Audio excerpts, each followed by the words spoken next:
Repórter Nacional. Informação com a credibilidade da Rádio Nacional.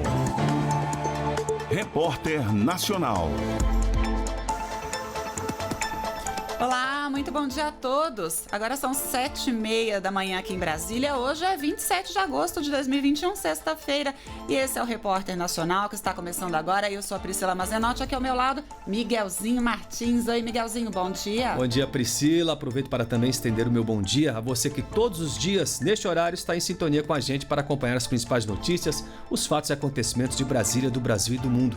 E é o que faremos nos próximos 25 minutos. Lembrando que a gente está também no YouTube, em Rádio Nacional BR, nos aplicativos da EBC para celular. Passa por lá. Sua companhia é muito importante pra gente. E vamos aos destaques de hoje. Jogos Paralímpicos. Brasil conquista mais 3 medalhas de ouro no atletismo e na natação. Farmacêutica brasileira anuncia a produção de 100 milhões de doses da vacina da Pfizer a partir de 2022. Sai a estimativa da população. Agora somos 213 milhões e 300 mil. Afeganistão sobe para 85 o número de mortos em atentado no aeroporto de Cabu. Feridos passam de 180.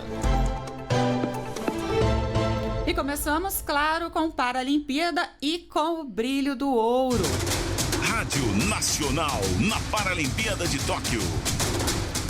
Pois é, Silvânia Costa e Eltsin Jaques alcançaram o lugar mais alto do pódio no atletismo. E agora há pouco, Priscila, dentro da água, o Wendel Bellarmino brilhou nos 50 metros livre e levou o segundo ouro do Brasil na natação. E com mais chances de medalhas, porque tem mais gente nadando hoje. Mas agora a gente vai direto para Tóquio, onde o repórter Igor Santos está a postos, pronto para contar pra gente sobre o atletismo. Oi, Igor, bom dia para você. Bom dia, boa noite, esse é o nosso cumprimento. Eu estou aqui no Estádio Olímpico de Tóquio, onde estão acontecendo algumas finais do atletismo e tem sim brasileiro indo em busca de medalha. Assim como vocês já adiantaram, na manhã da sexta-feira aqui em Tóquio nós tivemos 2 ouros para o Brasil no atletismo, com o Eltsin Jaques na prova dos 5 mil metros classe T11 e a Silvânia Costa no salto em distância também T11. Agora, nesse momento, daqui a pouquinho, coisa de 1 minuto, teremos 3 brasileiros de uma vez e essa é a prova de maior expectativa para a gente. É a prova dos 100 metros da classe T47. Nós teremos o Petrúcio Ferreira, que é o recordista mundial, atual campeão paralímpico, e junto com ele tem o Washington Júnior e o Lucas Lima, ou seja, 3 brasileiros em busca aí dessa medalha na prova dos 100 metros, que começa literalmente daqui a 1 minuto. Além dele, já começou a disputa do salto em distância T11 para homens, e a curiosidade é que quem está nessa disputa é justamente o irmão da Silvânia Costa, o Ricardo Costa. Os dois foram medalhistas de ouro nessas 2 provas no Rio, em 2016, e agora buscam uma segunda dobradinha aqui em Tóquio. A prova do Ricardo está em andamento, a gente está aguardando para ver como é que ele finaliza. Hoje também teremos o arremesso de peso, e aí teremos 2 brasileiros na classe F37, o Emanuel Victor de Oliveira e o João Vitor. Esses 2 brasileiros em busca de mais medalhas para o Brasil, né? Continuar muito bem esse primeiro dia do atletismo para o Brasil. A gente recorda que o atletismo iniciou o dia já com uma modalidade com mais pódios para o Brasil em Paralimpíadas, eram 142, agora com esses 2 ouros já são 144 pódios para o Brasil do atletismo, e a gente torce para que venham muitos mais. Volto com vocês aí, Priscila e Miguelzinho. Isso mesmo, continuamos na torcida, Igor. Obrigada. E vamos a outros resultados. A gente não começou bem no judô com Diego Marques e Carla Cardoso, que não avançaram. Mas hoje tem Harley Damião Arruda e Lúcia Araújo. Eles lutam na noite desta sexta-feira. Amanhã é dia de Arthur Cavalcante da Silva, Williams Araújo, Antônio Tenório da Silva, Alana Maldonado e Meg Emerick entrarem no tatame. André Luiz Grisante e Lauro César Chaman ficaram de fora das decisões das provas dos 4 mil metros das classes C4 e C5 do ciclismo de perseguição. No goalball, a seleção feminina arrancou um empate de 4-4 com o Japão, numa partida válida pelo grupo D. Na estreia da competição, perdemos de 6-4 para os Estados Unidos e o próximo desafio é contra a Turquia. E a gente lembra, não é, Priscila, que a TV Brasil é a emissora oficial dos Jogos e está transmitindo tudinho. Aliás, todo dia a gente está no ar com um programa mais que especial das 5h30 às 7h30 da manhã, trazendo o balanço do que aconteceu e a agenda do dia seguinte. E claro que você pode acompanhar tudo também na Rádio Nacional e na Agência Brasil. E tem o site, né? Vamos lembrar, é o paralimpiada.ebc.com.br. Saindo um pouco da nossa cobertura de Paralimpíada, a gente fala agora de um assunto que preocupa, que é a questão da energia elétrica. É que a seca, a estiagem, falta de chuvas, tudo isso impacta lá nas hidrelétricas. Pois é, para você ter uma ideia, em algumas, como as que ficam ali na região do centro-sul do país, estão operando em condições críticas 10% da capacidade. O resultado é que não tem jeito, é preciso economizar energia. Ontem, na live semanal, o presidente Jair Bolsonaro falou sobre esse assunto. Em grande parte nessas represas, né, já estamos na casa de 10%, 15% de armazenamento. Estamos no limite do limite. Algumas vão deixar de funcionar se essa crise ideológica continuar existindo. Eu dizia a você, quando a gente decreta uma bandeira vermelha, dá em média R$100 para cada 100 kW, não é maldade. É porque precisam pagar outra fonte geradora de energia. No caso, são as termoelétricas, que gasta aí óleo diesel, que é muito mais caro. Na terça, o Comitê de Monitoramento do Setor Elétrico já havia feito esse alerta. Ontem, o Operador Nacional do Sistema Elétrico informou sobre a necessidade de uma produção adicional de energia a partir de outubro para atender a demanda. E disse mais, que os reservatórios estão com as piores afluências de água em 91 anos. Pois é, na quarta-feira, o presidente Jair Bolsonaro chegou a editar um decreto falando da economia de energia na administração pública e ontem ele fez um apelo à população. Eu quero fazer um apelo, você que está em casa agora. Eu tenho certeza que você pode apagar um ponto de luz na sua casa agora. Eu peço esse favor para você. Apague um ponto de luz agora. Ajuda-nos. Assim está ajudando aí a economizar energia e a economizar água das hidrelétricas. É aquela coisa, não deixar a luz acesa, abrir as janelas e cortinas durante o dia, não demorar demais no banho ou deixar aparelhos ligados sem necessidade. Ou seja, o que todo mundo já sabe, mas que não custa nada lembrar. Enfim, cada economia é importante nesse momento. Repórter Nacional. Chegou o nosso momento de irmos até Paris, nos estúdios da Rádio França Internacional. Quem está com a gente hoje é a Adriana Brandão. Oi, Adriana, bom dia. Bom dia, Priscila. Bom dia a todos aqui em Paris, 12h37. E Priscila, subiu para 85 mortos e mais de 160 feridos no saldo do duplo atentado suicida ocorrido no final da tarde de quinta-feira no aeroporto de Cabul. Entre as vítimas, ao menos 13 militares americanos. O ataque, o primeiro desde a volta do Talibã ao poder em 15 de agosto, foi reivindicado pelo grupo Estado Islâmico. Os atentados aumentam a tensão no Afeganistão há poucos dias do fim das operações de retirada de estrangeiros e afegãos que fogem do novo regime.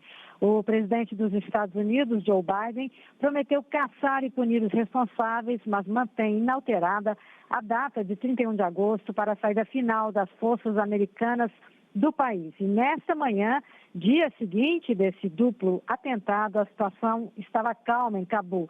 As operações de retirada se aceleram. Mais de 100 mil pessoas puderam deixar o Afeganistão desde 14 de agosto, informou a Casa Branca. Espanha, Alemanha, Holanda, Canadá e Áustria já encerraram seus voos. Os britânicos terminam a retirada de 14 mil pessoas ainda nesta sexta-feira. A França pode prolongar sua operação por mais alguns dias. Paris anunciou que vai retirar do país, ao todo, 2.500 afegãos. E Priscila, o presidente argentino, foi indiciado por festa clandestina durante a Covid e oferece metade do salário como reparação. A festa clandestina de aniversário da primeira-dama aconteceu em julho do ano passado, em plena pandemia, quando reuniões sociais estavam proibidas no país. Em sua defesa, o presidente Alberto Fernandes afirma que não houve delito porque não foi registrado nenhum caso de contágio. Ele oferece doar a metade do salário durante 4 meses, o equivalente a pouco mais de $6 mil, para não ser processado, como admite o Código Penal argentino, mas os funcionários públicos não estão incluídos nessa possibilidade. Esses foram os destaques aqui de Paris. Adriana Brandão, da Rádio França Internacional, ao vivo para o Repórter Nacional. Um bom dia a todos. Obrigada, Adriana. Momento Saúde. Depois da Coronavac e da AstraZeneca, mais um imunizante será produzido aqui no Brasil, o da Pfizer. O anúncio foi feito pela farmacêutica brasileira Eurofarma. A expectativa é produzir por ano 100 milhões de doses já a partir de 2022, com distribuição para toda a América Latina. Vitor Ribeiro. A farmacêutica Eurofarma anunciou nesta quinta-feira que assinou uma carta de intenções com as empresas Pfizer e BioNTech, as duas dos Estados Unidos, para a produção de vacinas contra a Covid-19 no Brasil. O imunizante fabricado aqui será distribuído também para os países vizinhos, como afirmou o presidente da Pfizer na América Latina, Carlos Murilo. Hoje estamos aqui com um claro exemplo de colaboração que vai nos permitir acesso mais justo e equitativo à nossa vacina para a população do Brasil e de toda a Latinoamérica. De dezembro do ano passado até agora, a Pfizer e a BioNTech enviaram mais de 1 bilhão e 300 milhões de doses de vacina para mais de 120 países e territórios.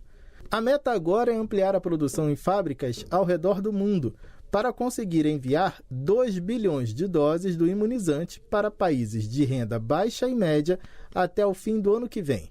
O imunizante da Pfizer foi o primeiro a conseguir na Anvisa o registro definitivo para uso no Brasil e até agora é o único autorizado para aplicação em adolescentes de 12 a 17 anos.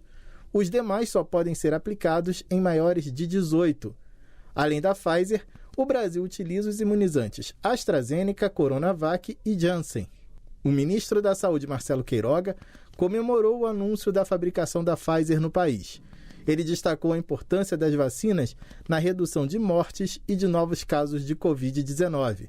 Nos últimos 60 dias, uma queda de 60% no número de casos e uma queda de mais de 58% no número de óbitos. Isso é fruto da estratégia diversificada que o Brasil adotou para adquirir vacinas. A Eurofarma é uma multinacional com sede no município de Itapevi, na região metropolitana de São Paulo, e está presente em 20 países da América Latina. A produção nacional das vacinas, desenvolvidas pela Pfizer, vai ocorrer na sede da farmacêutica brasileira. Em nota, a Eurofarma informou que já iniciou o processo de transferência tecnológica e a instalação de equipamentos. A previsão é que a fabricação local comece no ano que vem e chegue a 100 milhões de doses por ano. Da Rádio Nacional em Brasília, Vitor Ribeiro. A gente falou aqui nas manchetes do jornal que batemos a marca de 213 milhões e 300 mil habitantes. Em 2020, a estimativa era de que viviam aqui no país um total de 211 milhões e 800 mil pessoas, incluindo, Miguelzinho, eu, você e a Ana Lúcia Caldas, que vai trazer os destaques agora pra gente. O Brasil possui uma população de 213.317.639 pessoas em 5.570 municípios. A estimativa do IBGE está publicada no Diário Oficial da União desta sexta-feira e se refere a 1º de julho de 2021. Na última estimativa, éramos no país 211.800.000 pessoas. São Paulo continua sendo o estado mais populoso, com 46.649.132 habitantes, seguido de Minas Gerais, com 21.411.923, Rio de Janeiro, com uma população de 17.463.349 e Bahia, com 14.985.284 habitantes. No Distrito Federal, vivem 3.094.325 pessoas. A unidade da federação com menor população é Roraima, com 652.713 pessoas. As estimativas populacionais são referência para vários indicadores sociais, econômicos e demográficos. Da Rádio Nacional em Brasília, Ana Lúcia Caldas. O Conselho Monetário Nacional estabeleceu novas regras para operações de crédito feitas por municípios, estados e Distrito Federal.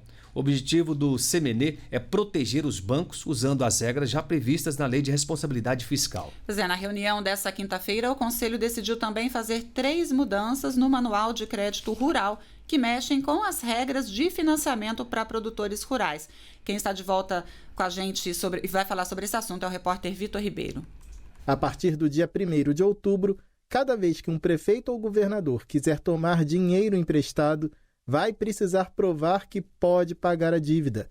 A norma do CMN também definiu novas regras para as operações de crédito usadas em casos de calamidade pública, quando algumas exigências podem ser flexibilizadas. Presidido pelo ministro da Economia, Paulo Guedes, o Conselho esteve reunido nesta quinta-feira. No encontro, o CMN aprovou ainda 3 mudanças no Manual de Crédito Rural. A primeira foi o aumento no limite de receita bruta para a classificação dos produtores rurais, que, em alguns casos, podem deixar de apresentar certidões para pegar empréstimos ou prestar contas aos programas do governo. A segunda alteração foi para simplificar o financiamento dos investimentos feitos por meio do Pronaf Bioeconomia. E a terceira mudança no Manual de Crédito Rural foi a autorização para o financiamento de máquinas, implementos e equipamentos importados dentro do programa ABC, mas só quando não houver similar nacional. Na reunião dessa quinta, o Conselho Monetário Nacional também autorizou o Banco Central a prorrogar até 31 de dezembro o prazo de um contrato com o Banco Central dos Estados Unidos, o Federal Reserve. Anteriormente, esse acordo terminaria no dia 30 de setembro. Em março do ano passado, os 2 bancos centrais firmaram um contrato de swap no valor de 60 bilhões de dólares. Esse tipo de negociação estabelece taxas específicas e não fica vulnerável à variação do câmbio, por exemplo. A ideia é aumentar a oferta potencial de dólar no mercado brasileiro sem interferir nas regras da política econômica em vigor no país. Da Rádio Nacional em Brasília, Vitor Ribeiro.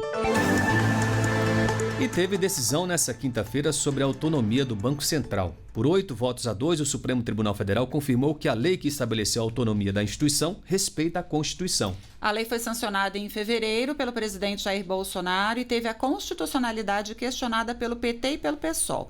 Os partidos alegaram que o projeto de lei que tramitou no Congresso deveria ter sido proposto pelo presidente e não por um parlamentar, como ocorreu. O autor da proposta foi o senador Plínio Valério, do PSDB do Amazonas. Somente o relator Ricardo Lewandowski e a ministra Rosa Weber tiveram esse entendimento. Os ministros entenderam que a lei de autonomia do Banco Central não viola a Constituição porque a presidência da República também tinha enviado ao Congresso um projeto de lei idêntico ao do senador.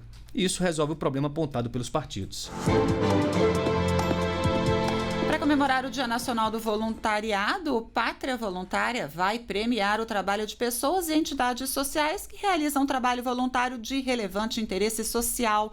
Um acordo de cooperação técnica entre a Casa Civil e a Fundação Banco do Brasil foi assinado na tarde de ontem. Outros detalhes da cerimônia que foi realizada no Palácio do Planalto com Daniel Ito. O dia 28 de agosto é o Dia Nacional do Voluntariado. E o governo federal decidiu antecipar para esta quinta-feira a celebração da data. A cerimônia, realizada no Palácio do Planalto, que contou com a presença do presidente Jair Bolsonaro e várias autoridades, também teve o objetivo de comemorar o aniversário de 2 anos do programa Pátria Voluntária, criado para incentivar a solidariedade do povo brasileiro para ajudar comunidades e populações vulneráveis de todo o país. Durante a cerimônia, a primeira-dama Michele Bolsonaro, que é presidente do Conselho do Programa Pátria Voluntária, dedicou um agradecimento especial aos voluntários e às empresas parceiras do programa. Graças à empatia e à dedicação de cada um de vocês, o Pátria Voluntária tem conseguido levar esperança, acolher quem precisa e ajudar a transformar realidades. Obrigada aos voluntários, que com a doação de seus dons e seus talentos mudam horas do dia e destinos. Ao falar sobre a importância do voluntariado, o presidente Jair Bolsonaro lembrou da missão humanitária brasileira que viajou no último domingo para o Haiti, onde um forte terremoto deixou mais de 2.200 mortos no dia 14 de agosto. Partiu um avião nosso, KC-390, levando material e pessoas qualificadas para levar conforto aos nossos irmãos do Haiti. Quem aqui nunca foi ajudado e não ajudou? É muito bom você ser confortado nos momentos difíceis que todos nós já passamos e podemos passar novamente. As ações cadastradas na plataforma do Pátria Voluntária já beneficiaram mais de 1.600.000 pessoas ao longo desses 2 anos. Ao todo, 17.300 voluntários estão cadastrados para trabalhar junto a mais de 2.200 instituições. Da Rádio Nacional em Brasília, Daniel Ito. Repórter Nacional. No próximo domingo, mais de 1 milhão de pessoas são esperadas para fazer as provas do Enseja, que é o exame que vale como um certificado de conclusão para quem não conseguiu terminar o ensino fundamental ou o ensino médio. Mas, como estamos em épocas de pandemia, quem está com sintomas de Covid não deve ir fazer a prova. Vai ter uma nova chance e o prazo para pedir uma nova data acaba hoje ao meio-dia. Isso deve ser feito na página do Enseja na internet por meio da comprovação da condição de saúde. O endereço é o ensejanacional.inep.gov.br. E outro prazo que termina hoje é para que os candidatos pré-selecionados na lista de espera para o segundo semestre do ProUni, Programa Universidade para Todos, comprovem as informações apresentadas durante a inscrição. A lista com o nome dos selecionados e o cronograma do programa podem ser acessados no site do ProUni. Lembrando que o endereço é o prouni.mec.com.br. Esportes. Quem chega é Bruno Mendes. E vamos começar com os resultados desta quinta-feira. A Série B do Campeonato Brasileiro, o Goiás venceu o Confiança por 2-1. Campeonato Amapaense, o Trem bateu o Macapá 4-2. Copa do Brasil, o Atlético Mineiro venceu o Fluminense no Rio de Janeiro por 2-1. Os principais jogos do fim de semana, nesta sexta-feira, a Série B do Campeonato Brasileiro, 7h tem Brasil de Pelotas e Remo. Às 9h30 a bola rola para Curitiba e Botafogo. Neste sábado, Série A do Campeonato Brasileiro, 5h tem Sport Chapecoense. 19h com transmissão da Rádio Nacional, tem Santos e Flamengo. Às 9h a bola rola para Grêmio e Corinthians, Palmeiras e Atlético Paranaense. O destaque da Série D fica por conta do jogo que a TV Brasil transmite, Brasiliense e Porto Velho, a partir das 4h. No domingo, Série A do Brasileirão, com América Mineiro e Ceará às 11h. Às 4h tem Juventude e São Paulo. Às 18h15, Atlético Goianiense e Internacional. 8h30 Bragantino e Atlético Mineiro. Na Série B, os destaques às 4h tem CRB e Cruzeiro, jogo que a Rádio Nacional transmite, Vasco da Gama e Ponte Preta. E o destaque da Série D, jogo que a TV Brasil transmite, 3h, Castanhal e Penharol. Da Rádio Nacional em Brasília, Bruno Mendes. Pois é, aproveitando que estamos falando de esportes, vamos voltar a falar da Paralimpíada de Tóquio. No início do jornal a gente falou aqui que tinha brasileiro na água com chance de medalhas, né, Miguelzinho? É verdade. Olha, faturamos mesmo. Além de ouro nos 50 metros livre classe S11, Gabriel Bandeira conquistou a prata nos 200 metros livre categoria S14. Já Maria Carolina Santiago conquistou o bronze nos 100 metros costas categoria S12. Apenas uma correção em relação ao ProUni, o endereço eletrônico é prouni.mec.gov.br.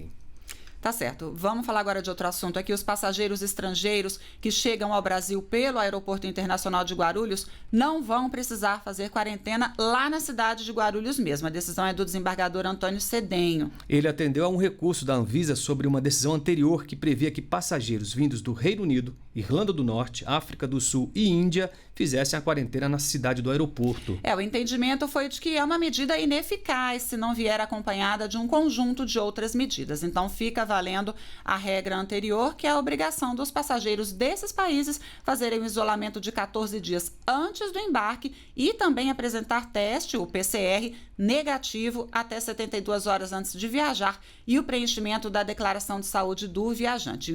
E o isolamento poderá ser feito em casa. Olha, o jornal já está acabando, mas antes a gente tem uma proposta para fazer para você. É que o 7 de setembro está chegando. Já é sem ser na próxima semana, na outra. Esse ano, por conta da pandemia, não vai ter o desfile tradicional na esplanada. Mas mesmo assim, vai ter uma programação especial aqui nos veículos da EBC. E aí a gente quer saber se você tem alguma recordação sobre a data. Pois é, e vale tudo, né, Miguelzinho? Qualquer história, alguma memória, conheceu alguém, aconteceu alguma coisa, enfim... Se lembra de algo interessante, inclusive imagens, né? Fotos ou até algum vídeo, alguma imagem. Enfim, a gente quer saber qual é o sentimento que o 7 de setembro traz para você. Manda pra gente, que aí você também vai poder fazer parte da nossa cobertura. Você pode postar e marcar a gente lá no Twitter, no Facebook, nas redes sociais, marcar com a hashtag TV Brasil no 7. 7h54, chegamos ao fim desta edição do Repórter Nacional, mas lembrando que temos um novo encontro amanhã às 7h30. Pois é, não sai daí não, ainda tem muita música, programação, jornalismo e notícias paralímpicas. Tchau, tchau. Uma ótima sexta-feira, um bom fim de semana, Miguelzinho. Segunda a gente se encontra. Até lá, tchau, tchau. Até mais. Repórter Nacional. Informação com a credibilidade da Rádio Nacional.